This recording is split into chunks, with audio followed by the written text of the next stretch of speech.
আজকে আমাদের রাজপথে আসতে হয়েছে, কারণ আমরা মুসলমানরা আমাদের পিতামাতার থেকেও যাকে ভালোবাসি তিনি হচ্ছে আমাদের নবী মুহাম্মদ সাল্লাল্লাহু আলাইহি ওয়াসাল্লাম। মানে ঠিক কিনা? আমাদের নবী এবং ইসলামকে নিয়ে যদি কেউ গালি দেয় তাহলে আমরা কখনোই ঘরে বসে থাকতে পারি না। আমাদের নবীকে নিয়ে গালি দেওয়া হয়েছে আর আমরা ঘরে বসে থাকবো? চাটুকারদেরকে বলবো, ভারতের দালালদেরকে বলবো, শুনে রাখেন, মনে করতে পারেন মসজিদে মুসল্লি কম, কিন্তু ভুলে যাবেন না যে এই মুসলমান, নেশাগ্রস্ত মুসলমানও যদি শুনে তার নবীকে নিয়ে গালি দিয়েছে সেও প্রতিবাদ করতে প্রস্তুত। কথা ঠিক কিনা?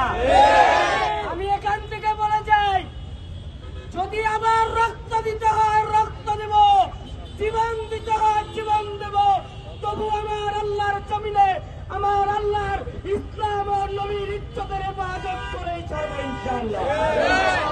এখান থেকে বলে যাব, আমাদের বর্তমান সরকারের প্রধান উপদেষ্টা সহ সকলকে অনুরোধ করব, আপনারা অতি দ্রুত ভারতের দূতাবাস থেকে তাদেরকে অতি দ্রুত ডেকে তীব্র নিন্দা প্রকাশ করুন এবং এর সুষ্ঠু বিচারের দাবি তুলুন।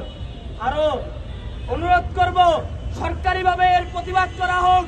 যদি প্রতিবাদ না করা হয় তাহলে আমরা আবার সেই স্বৈরাচারের মতো আবার এই বাংলাদেশের সরকারের বিরুদ্ধে আন্দোলন করব। চাই শুধু যে ভারতে এমন হচ্ছে, আমাদের দেশেও ভারতের দালালেরা পাতাচারা দিয়ে উঠেছে যে এই ভারত আমার নবীকে যখন অস্বীকার করা আর আমার নবীর হাদিসকে অস্বীকার করার সমান।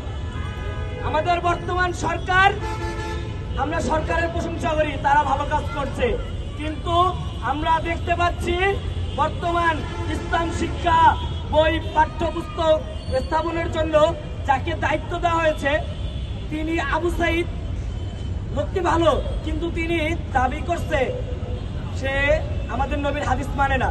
তাহলে কি নবীকে অমানার স্বীকার করা হলো না? আমরা ভারত নিয়ে পরে কথা বলবো।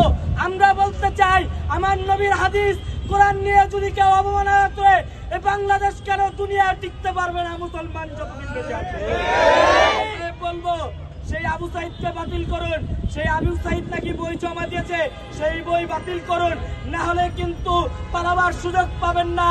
এই শিক্ষার্থীরা যদি আবার জাগ্রত হয়, আবার ভারতের বিরুদ্ধে লংমার্চ করবে, আবার ভারতের দালালদের বিরুদ্ধে লংমার্চ করবে। এই আশা ব্যক্ত রেখে আমি আমার সংক্ষিপ্ত বক্তব্য এখানে শেষ করব। আপনারা কি থাকবেন? আমরা এখন একটা মিছিল করব, মিছিল থাকবেন? আগত সকলকে অসংখ্য ধন্যবাদ, প্রশাসনকে ধন্যবাদ আমাদের সহায়তা করার জন্য।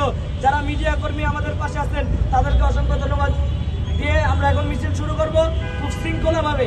আমরা কোনো কুচক্রমহলকে আমাদের মিছিলে ঢুকতে দেব না, কোনো বাধা দিতে দেব না। আমরা এখান থেকে সোজা নিয়ে কাজটা দিয়ে বের হবো ইনশাআল্লাহ।